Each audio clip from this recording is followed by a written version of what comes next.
Well, hello, everyone, and thank you for joining today's webinar. This is Cynthia Tomaine with Interactive Brokers, but I'm very pleased to have with us representatives from qplum, who will be delivering today's presentation on tax optimization in portfolio management using AI. Now, I'd first like to introduce Ji Chen, who is the head of client relations for qplum. Thanks, Ji. Thanks for joining us, and would you go ahead and introduce Anshul, and we'll get underway here today. Thank you very much, Cynthia. Hello, everyone. My name is Ji Chen. I'm a partner and head of client relations here at qplum. Our speaker today is Anshul Siroyihia. And Anshul is a quantitative portfolio manager at qplum. He works on building AI-driven investment strategies. Prior to joining qplum, he was a quantitative trader for a proprietary high-frequency trading firm where he traded multiple asset classes across global exchanges. qplum is an AI-driven asset manager using both deep learning and machine learning in its strategy construction. We provide asset management services to RIAs, family offices, and pension funds. We also have an online investing service to directly manage money for individuals and families. We actively manage individual joint IRAs, trusts, and LLC accounts. To all of our attendees, during the course of this presentation, please feel free to submit your questions to us as we will answer them during the presentation. I will now hand over to Anshul to begin our presentation on tax optimization in portfolio management using AI. Thank you, Ji, for the introduction. Hello, everyone. Good afternoon. Today, I'm going to talk about tax optimization in portfolio management using AI. Use of data science in investing is about responsive to new data. That often results in more trading. Most of us naturally fear that after paying taxes, returns of a data science investment strategy might lag buy and hold strategy. In this webinar, we'll discuss that this isn't always the case. So in this presentation, this is the sequence I'm going to talk about. Firstly, we'll see how does the taxes impact your investment strategies. After that, we'll see and evaluate the effectiveness of buy and hold strategy for taxable investments. Once we are through to that, we'll discuss and design how a tax optimized investment management system should look like and what are the different aspects of it. And the next part would be, I'll show an example where we built such a tax optimized investment system, and we'll see how it improves the overall returns and reduces the tax drag on a taxable account significantly. And at the last, I'll reveal the most important aspect in tax optimization.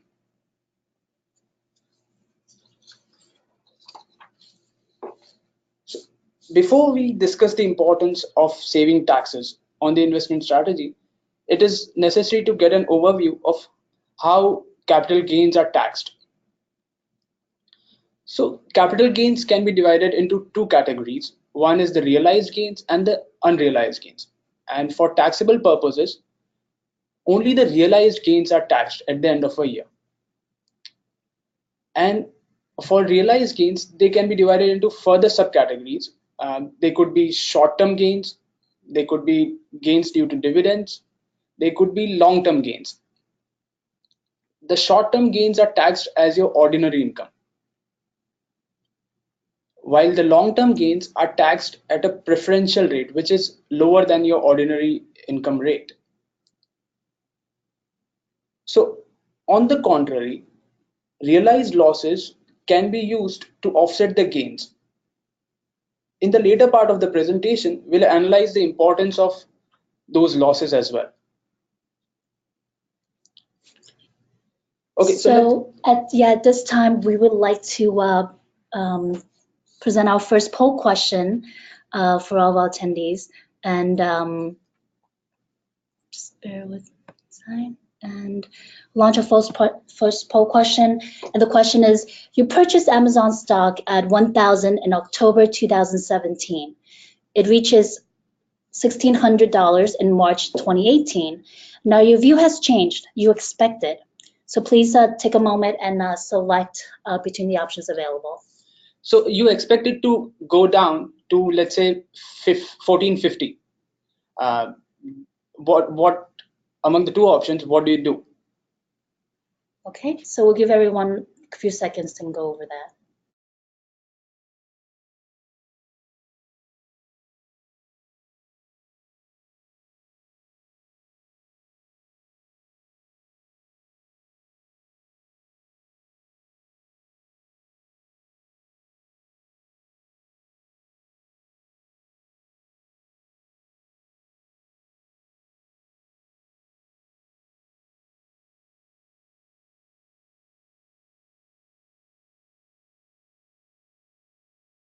Okay, everyone, we're going to close the poll now and just share the results with you.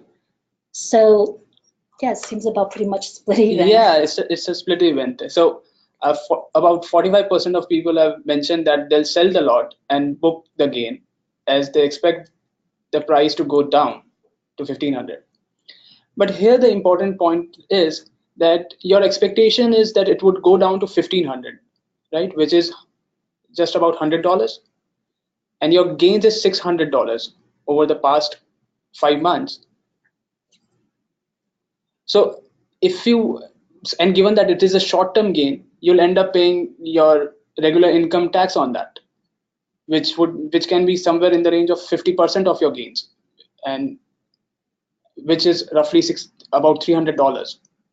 So in that event, you may hold on to the lot because your expectation of it going down is not compensated by the tax liability that you would end up paying. Okay. Yeah, so let's go to the next slide. So in this slide, let's see how the taxes impact your investment strategy over the years. Let's take a look at one of the most popular active investment strategy, which is 60-40 with monthly rebalancing. So here we have constructed a strategy where we rebalance between equity and bond, VTI BND, with a ratio of 60% to equity and 40% to bond. The graph exhibits the compounding effect of taxes.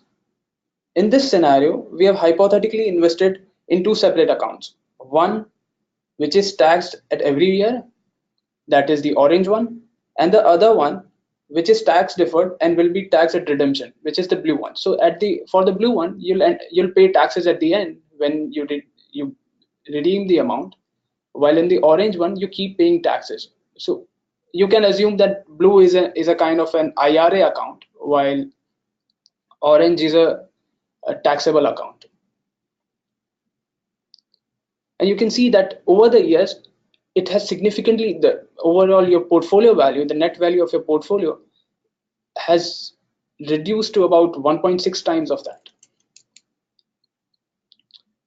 And that is the tax drag we are talking about. And in the later part of the presentation, we'll discuss how to reduce those tax drag over the years.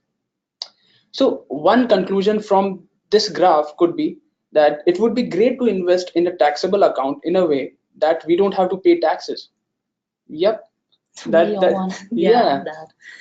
However, often an erroneous conclusion is also drawn from the above study. The perception is that an active investment strategy, even with a low turnover, would degrade post-tax return drastically, and ideally buy and hold should outperform for taxable investment account no matter what. Let's look at this claim and see how buy and hold fares under different circumstances. Okay, so in this illustration, I've assumed that I have investment $100, one in the taxable account and another in an account where the tax is deferred till withdrawal. And I've assumed a 10% annual returns over the years and 15% tax rate on capital gains. So just for illustration purpose, I've assumed some tax rate. Okay. And the investment horizon here I've picked is about 50 years. Pretty long time. So you'll see that for the first year we've invested $100 in each of the account. It grows up to 110 in the first one. It grows up to 109. That is, we have paid $1 in taxes for the first year. So you would see that if the investment horizon is just 1 year, the difference is not much. It's just $1. But as the duration keeps growing, you'll see that at the end of 50th year, your net portfolio value in the taxable account is just 5,900, while in the tax deferred account it is about $10,000, which is huge. So what does this prove? This proves that buy and hold works really well. But the question is, does it do well in all the scenarios? So let's take a look at one of the poll questions that we have. Okay, so we'll start our second poll question here, and it is, which of the following factors make buy and hold an attractive investment methodology? The expected rate of return on investment methodology. So the options to choose from are the expected rate of return on investment, investment horizon.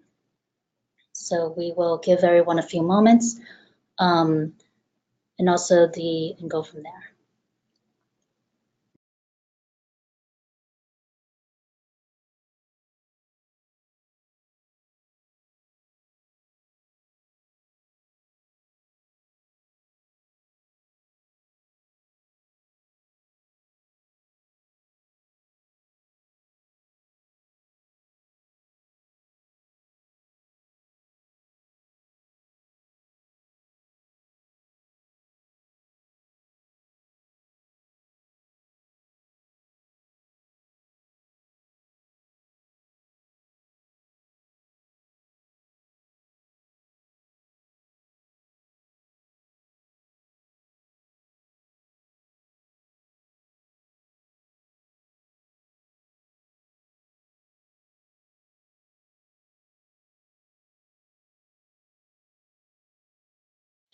Okay, everyone, we will now go ahead and close the polls and share results with everyone.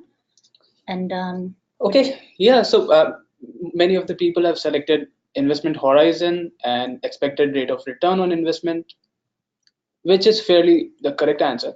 And some people have also opted for that buy and hold is always a good strategy. Yeah, interesting. Let's discuss these three options going forward in our presentation and see what are the impact of these particular variables on your buy and hold strategy. So as per our studies, we found that theoretically there are two major factors which determine the success or failure of a buy and hold strategy. First is the investment horizon that you're looking at, and the second one is expected rate of returns. So yeah, in this particular slide, we have plotted effective tax multiplier against investment horizon. What that means is, if one had invested for 50 years at a nominal rate of, let's say, some 10% per annum, he would have to pay a long-term tax rate of 20% at the end of 50th year. But when the tax is annualized for the investment horizon of 50 years, it comes out to be 1/4 of the long-term tax rate of 25%, which is the effective tax multiplier at the end of 50th year, thus reducing the effective annual tax rate to about 5% per annum, which is significant, right? So as you see that the investment horizon keeps increasing, you can see the effect of buy and hold on your investment, and it only helps if you have significantly high investment horizon. If you have an investment horizon of 1 or 2 years, you may not see the effect because you would not see the compounding effect over the years. so it's always good so this was something like this would work well on a retirement account if you're starting young, right? Yes. So that is one factor, that you to see the compounding effects of it, the investment horizon needs to be high. So that is the first factor.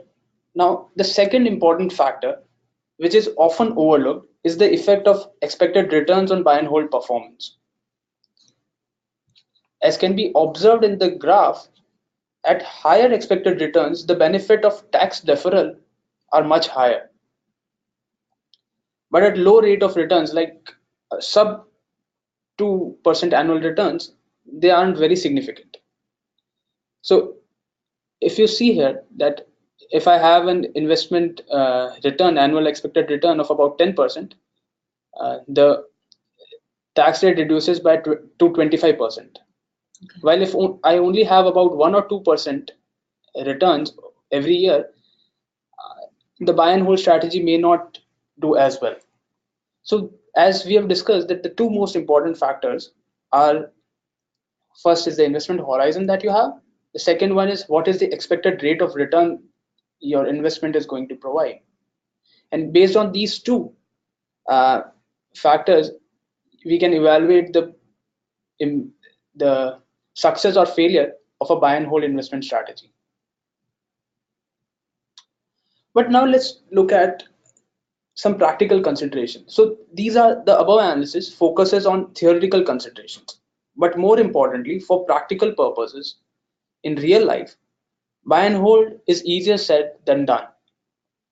Firstly, we may not have as long investment horizon to realize the benefits of it. Secondly, it is not necessary that actual returns would remain as high year over year as it has remained in the past. Markets are choppy and there can be substantial up and down years of performance. Okay. And lastly, but most importantly, most of us would not be able to sustain huge drawdowns in the market and would trigger our risk management. And this would lead to some amount of suboptimal active investing over any portfolio.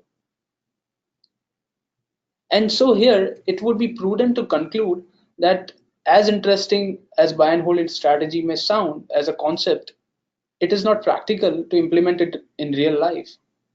And an investor is likely to do some form of active investing owing to risk management and changing market conditions.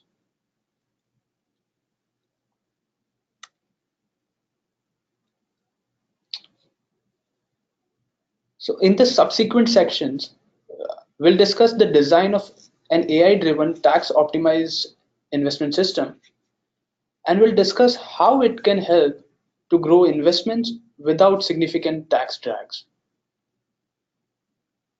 And given the complexity of tax laws, it is important that we break the system into smaller components and identify the scope of optimization in each of them.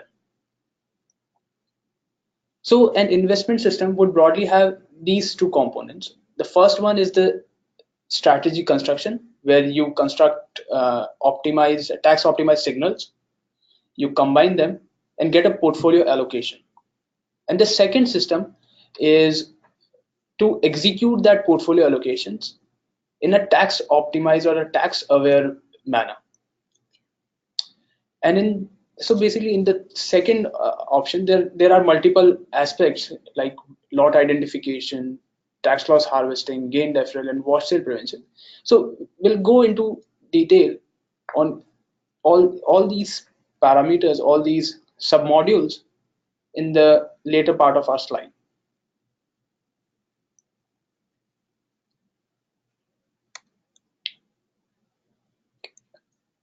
So constructing a strategy which is tax optimized is the first step towards building an overall tax optimized investment system.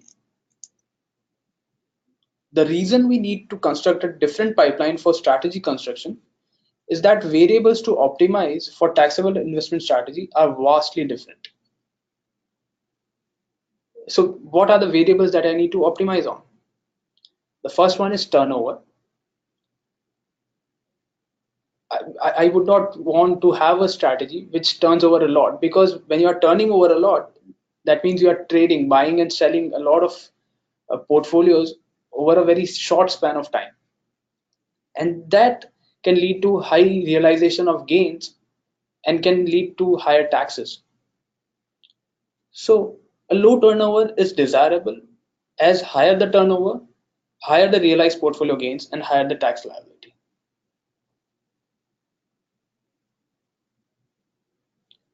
So, and the second thing is optimizing signals which have higher long-term unrealized gains. So when you are constructing your signals, when you are constructing your strategy, you penalize the signals which have very short-term or very low unrealized gains, because as we saw in the buy and hold strategy, when you have accumulated or accrued uh, holdings over a period of time and they have accrued gains on it, it is better to hold for a longer amount of time than closing it out.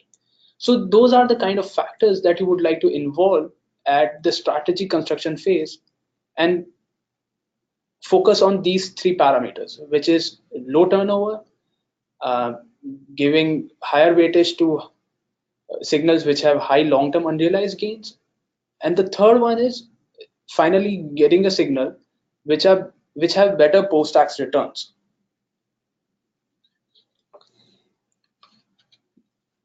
Yeah, and the next step in the strategy construction process would be to aggregate different tax optimized signals and remove bad signals. So as I mentioned in the previous slide, that the CIO layer, where it aggregates the good signals and removes the bad signals. So the bad signals would be the signals which have low post-tax returns, which have high turnover, and which have low long-term unrealized gains. So basically the aim or the task of signal aggregation or the CIO layer would be to penalize such signal and do not let those signals pass through that layer.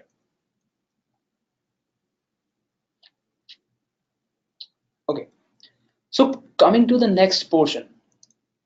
Before we go ahead with the next Sure. presentation on tax-aware portfolio execution, we are going to start our next poll question. Poll question number, no? Oh, okay. So apologize. There is, After slide 9. So at this point, we will, the third poll question is, You do it after. after slide, okay, sure. Apologies, guys. We will go After ahead. slide 9, yeah. Yeah. Yeah, we can do that.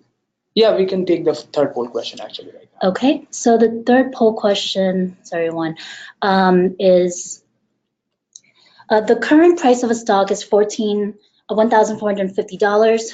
Which of the following is a better lot to sell from a tax perspective?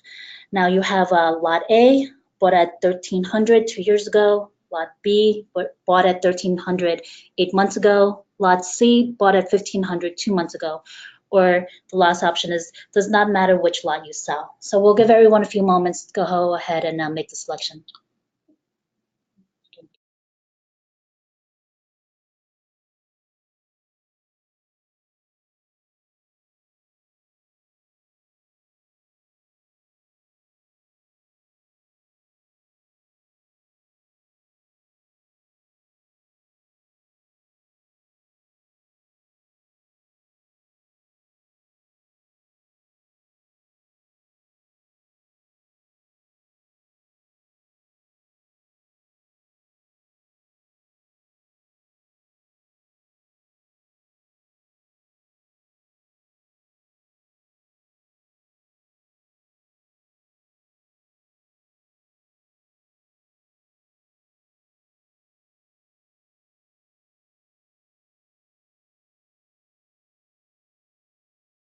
Okay, at this time, we'll close the poll and share all the results that we have.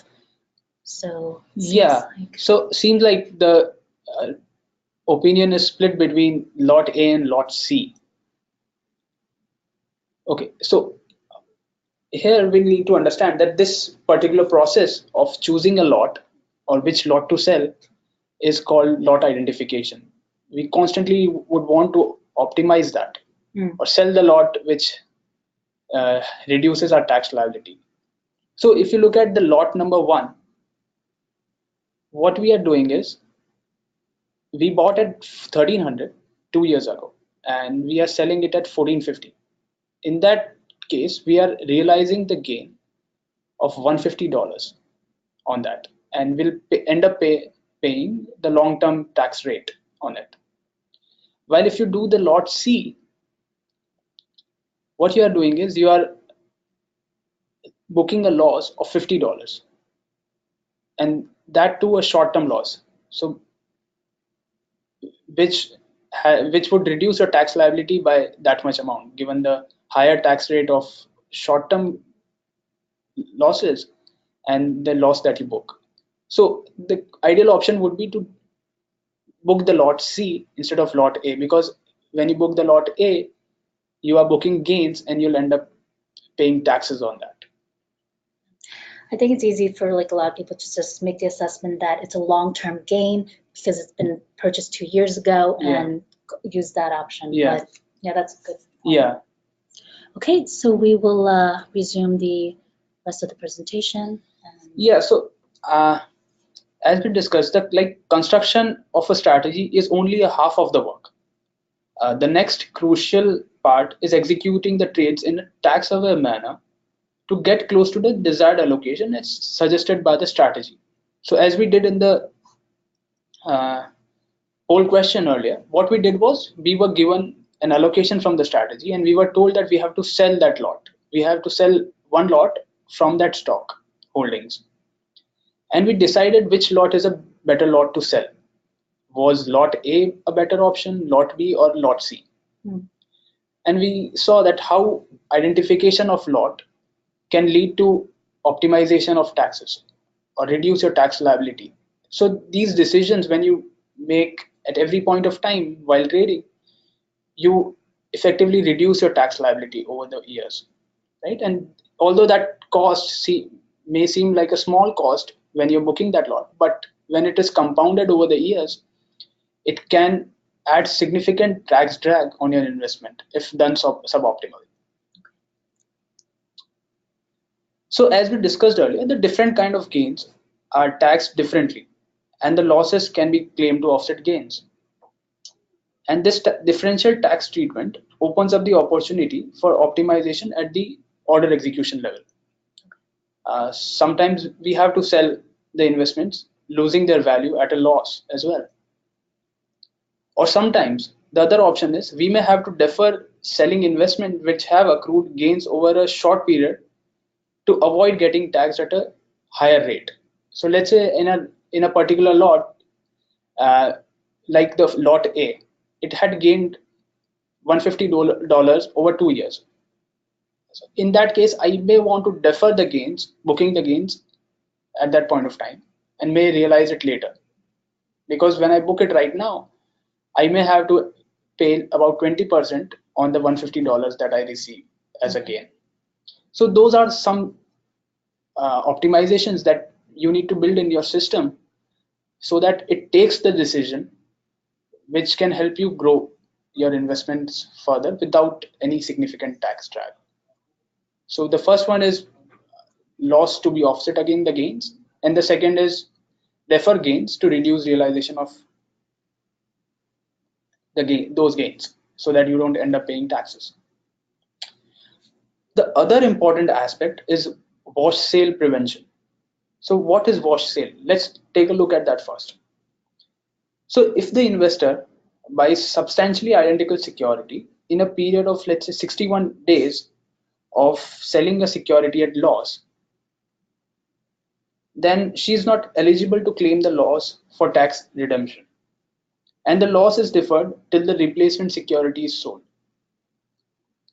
Thus, wash sale management acts as a secondary component to tax loss harvesting. So it could so happen that you book the loss, you tried to do tax loss harvesting, but at the end, you ended up purchasing a similar security or identical security, which nullified your tax loss harvested gains that you had achieved earlier. So those are the other important aspects that you need to look at while trying to do the tax loss harvesting exercise. So, and the other thing is, wash sale management is generally straightforward in case of stocks. That I have an Apple stock. An Apple stock can only be wash sold by Apple stock, but it becomes more complex in case of working with ETFs. For example, SPY and VOO, which track the same S&P 500 index, are considered identical for wash sale purposes, while SPY and DIA would be considered different, although SPY and DIA also have correlation of 99%. But since they are tracking different indexes, they would not be termed as identical indexes. So at this point, it is important to note here that for an individual investor or an RIA managing multiple clients, it can be impossible to handle all the complexity manually. And it is better and easily done by systems working for you. So at this point, I would like to take some questions if people have. Okay, so we have a couple of people who have questions. So So the first question is by Janice. So the question is, so your system is automated and you automatically find the best solution for my positions. Yes. So basically it tries to do, so it goes over the position holdings that you have. It looks at what would be the best desired allocation at this point of time, and based on that, which lots to be sold, so that you don't end up paying a lot of taxes on that. Okay. Yeah. And Janice, if you have a follow-up question to that, please feel free to send it over in the chat. And then second question is, Tegu has asked this question, that at which turnover rate is the income taxed as a capital gain? So if you have booked a gain, you are eligible to pay taxes on, basically you are required to pay taxes on that realized gain. Now, if your holding period was less than a year, you'll pay the short-term tax rate, and if this holding period was more than a year, you'll pay long-term tax rate. For example, if you had bought an Amazon stock in 2016 and if you are selling it now, it has been more than 1 year for that particular holding, you'll end up paying the long-term tax rate, which is a lower rate. While if you had booked in October 2017 and now selling it right now, you'll end up paying a short-term tax rate. I hope this answers your question, Devu. Okay. And then let's go. Let's look at one question more and then. Sure.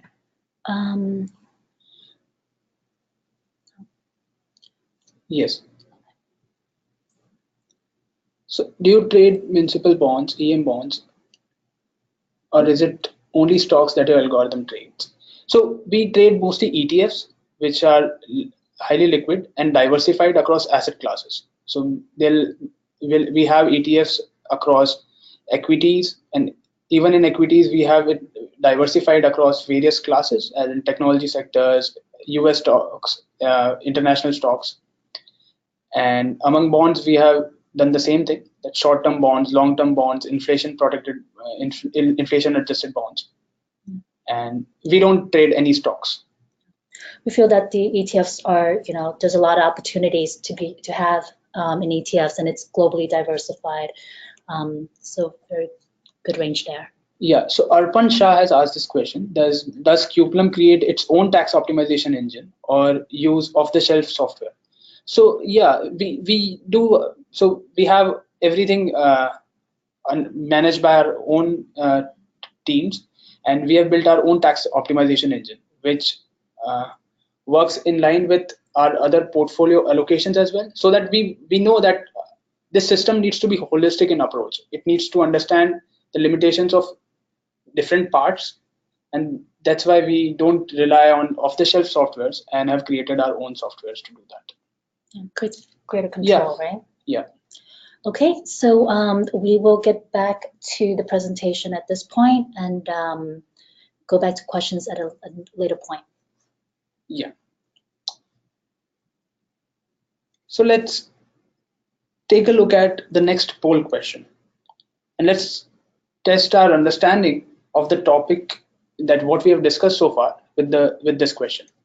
Okay.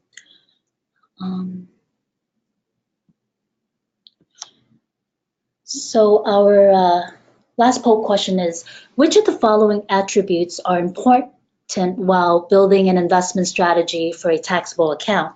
Now, the options available are low turnover, high post-tax returns, harvesting losses, or all of the above. So we'll give everyone a few moments to go ahead and make their selections.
Okay, this time we'll go ahead and close the poll and share the results with everyone.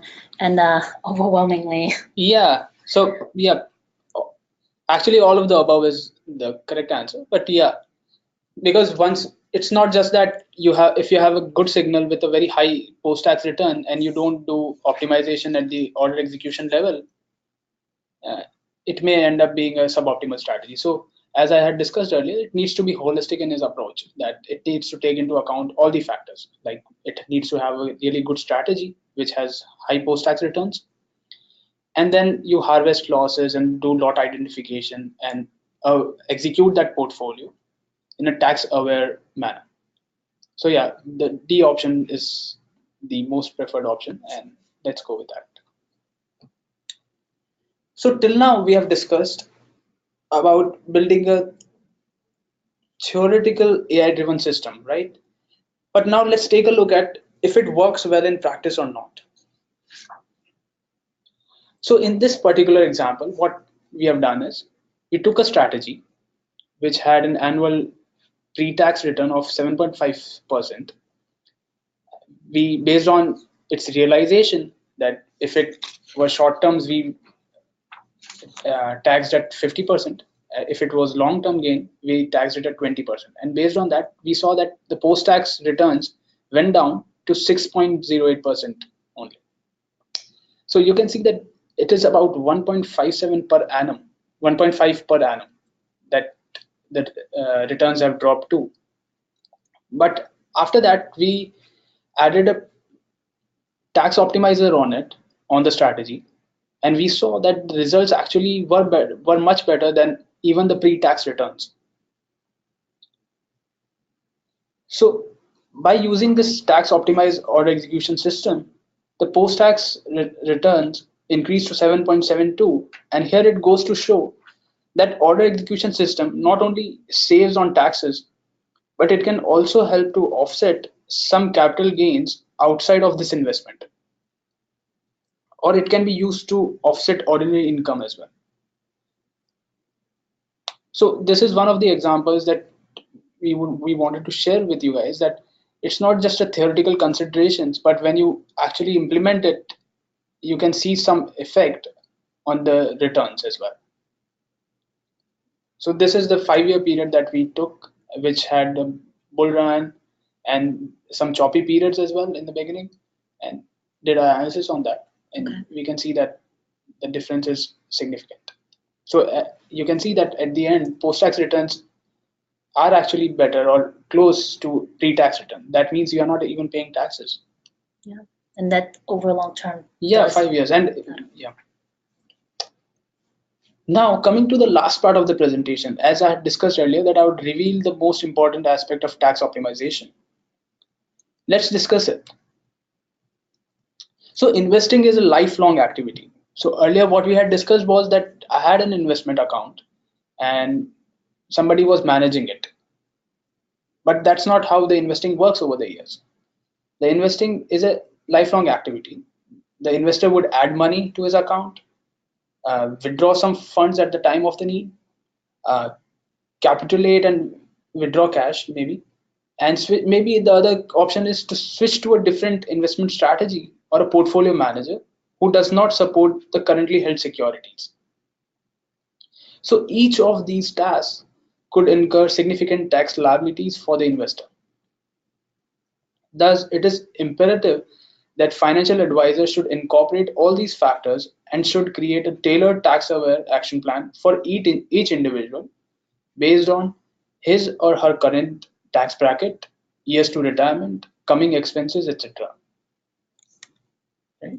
So even withdrawal from investment account. So when you are trying to withdraw something, let's say 10% from your investment account, so the investment manager will have to look for which particular assets to sell at that point of time, so that you don't incur a lot of tax liability. So these small tasks may not look as important, but each of them could incur taxes on your investments, and that is a cost. The other major cost is that when you are planning to move from one investment manager to other investment manager, or maybe the other investment manager uh, does not incorporate the securities that you hold, or does not support the securities that you hold right now. In that case, he would likely be willing to sell all of your securities, your current holdings, and in that scenario, it can cause a taxable event for you. So those are important aspects that the system should be able to handle, so that it works in a way that the taxes are not much whenever, even if you have to either withdraw money from your account, add funds to your account, or maybe move the strategy. Okay. Yeah. So yeah, that's majorly what I had to share. And to conclude, uh, what I'll say is that buy and hold is, as it is regarded as one of the best strategy for taxable investment. But benefits of buy and hold are minimal for moderate growth rate and practical investment horizons. And for taxable accounts, we need to build investment strategies that optimize post-tax returns, including all the complexity of realizing losses and deferring gains. And it is near to impossible to do it manually. If you have a system working for you, it is much easier to do it that way. And if you have to do it manually, it can be so arduous and impossible to do that. Mm.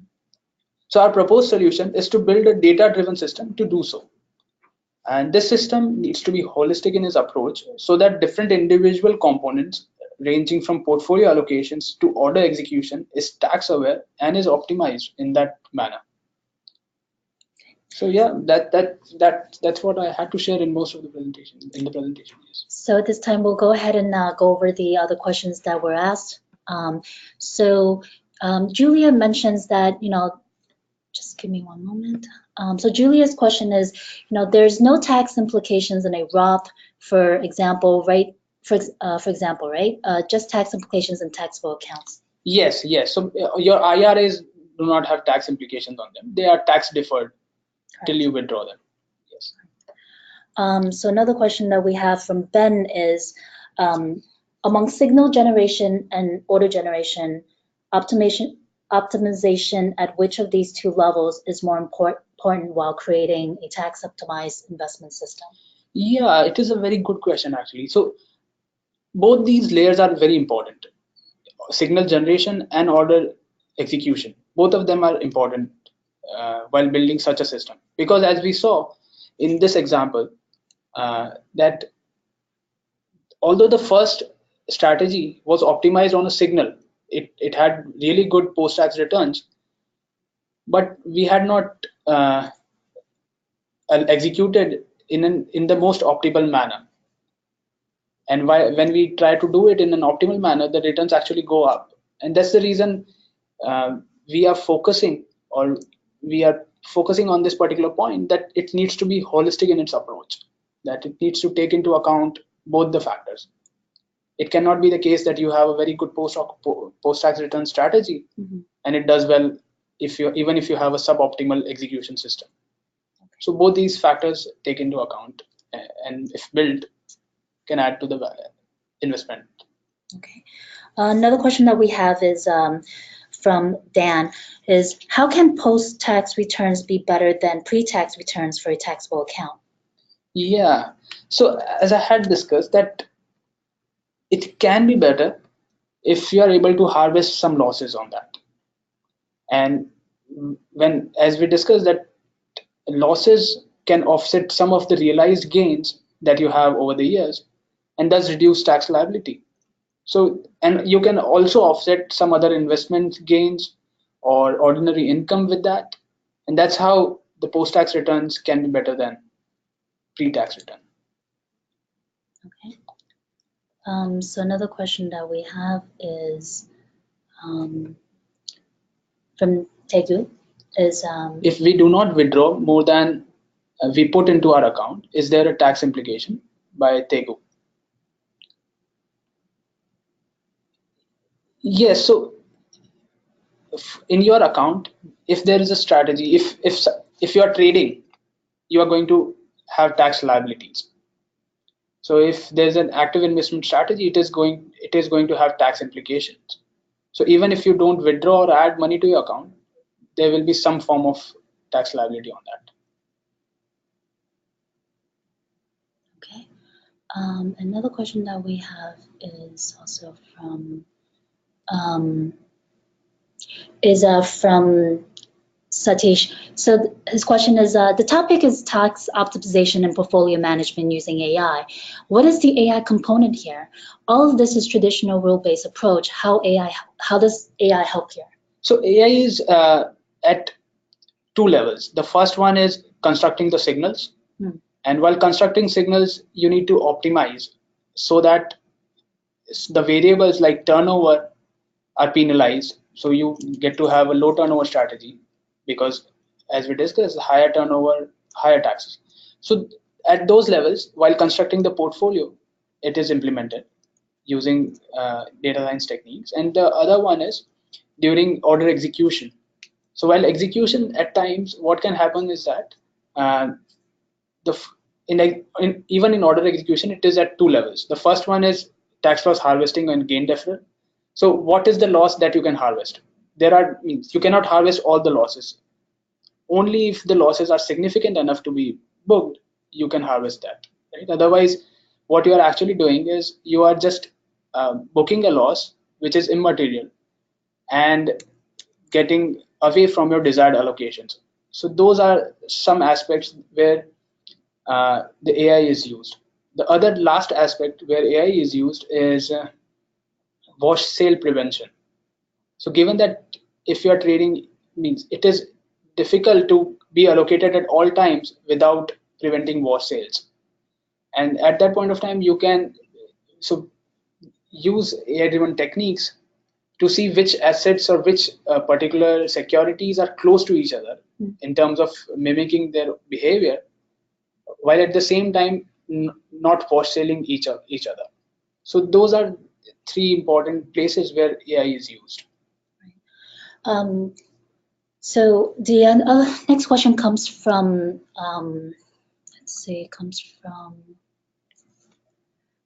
comes from John, and the question is it not very difficult to move investment from one investment manager to another without causing a taxable event? Yeah. So it is difficult actually, but there can be. So if the investment manager you are planning to move to, can take care of it, or does not sell all the unsupported securities that you hold, then it is doable. It is a complex situation to be, but it's not impossible to do that. So majorly what I think you are asking is that if you were to do a transfer, let's say an ACAT transfer in kind, is it possible to do or not?